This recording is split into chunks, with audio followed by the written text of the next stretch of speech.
Hi, everyone, and welcome back to the Easy Chat English podcast. I'm Amelia, and today we have a really interesting topic that I think everyone can relate to. Neighbors.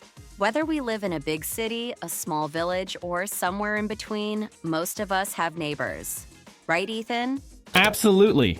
Neighbors are a big part of our daily lives, and they can really influence how we feel about where we live. We all have different experiences with neighbors, and that's what we'll be talking about today.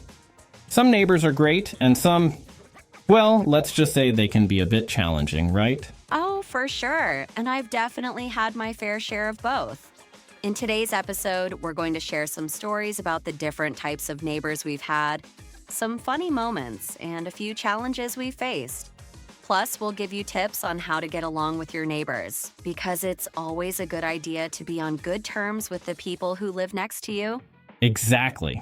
And of course, we'll be using lots of useful words and expressions today, so listen carefully and maybe take some notes.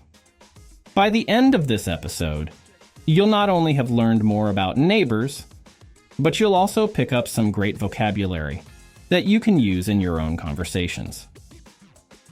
So let's dive right in. Ethan, let me ask you, what kind of neighbors do you have right now? Are they the friendly type, or do they keep to themselves? I'd say I have a mix. I live in an apartment building, so I have neighbors on both sides of me. One of them is really friendly, sometimes overly friendly. You know, the type who loves to stop and chat every time they see you? Don't get me wrong, they're super nice, but sometimes you just want to get home without having a 20-minute conversation. Oh, I know exactly what you mean. I had a neighbor like that a few years ago.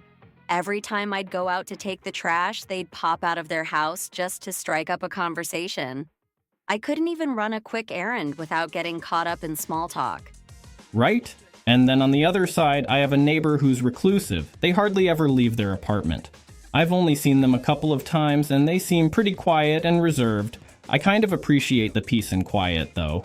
That's a good balance, I guess. I've had both types, too. Nosy neighbors who always seem to know what's going on in your life, and reclusive neighbors who are like ghosts. You barely know they exist. What about you, listeners? Do you have neighbors who are nosy or reserved? Or maybe you're somewhere in between? Yeah, we'd love to hear your stories. Every neighborhood has its characters, and it's always interesting to see how we all get along. Now, as much as we love the idea of friendly neighbors, there can definitely be some challenges. Have you ever had any issues with a neighbor, Ethan? Oh yes, I think we all have at some point. One time I had a neighbor who loved to play loud music at all hours of the day. It was so frustrating. I tried to be tolerant, but it was really affecting my sleep. I finally had to go over and ask them to turn it down, which wasn't easy for me. I don't like confrontation. Yeah, I've been there. It's always awkward to bring up noise issues with neighbors. I remember once I had a neighbor whose dog would bark nonstop whenever they left the house. I didn't want to make a fuss, but it got to the point where I had to say something. Luckily, they were really understanding, and we worked out a solution. That's good. I think a lot of times people just don't realize they're being disruptive.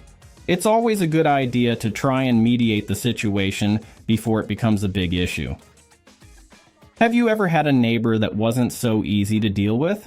Oh, yes, unfortunately. I had a dispute with a neighbor over parking. They kept parking in front of my driveway, and no matter how many times I asked them nicely, they just wouldn't stop. Eventually, I had to involve the building management.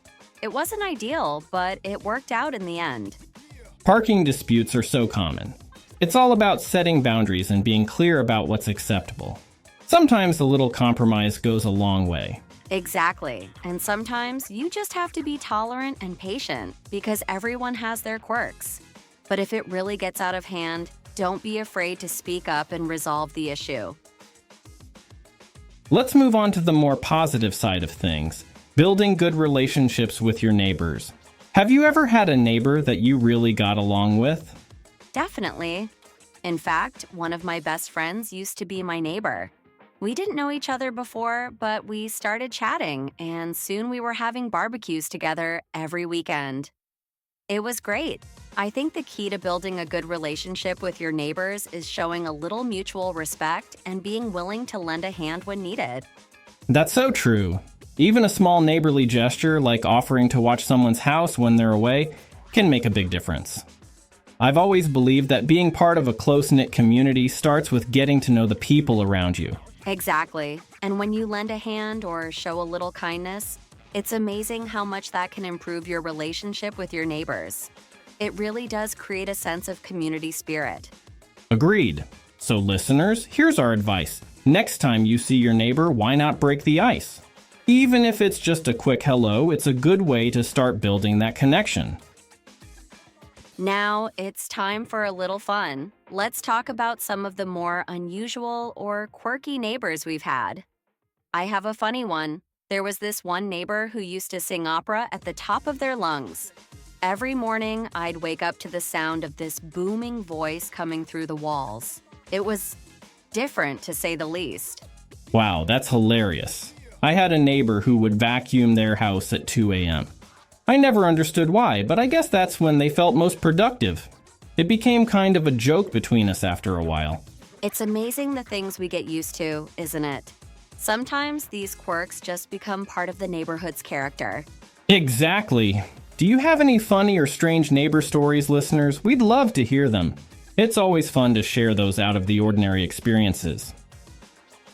Well, that brings us to the end of today's episode. We've covered a lot, from the different types of neighbors to the challenges and joys of living next door to someone.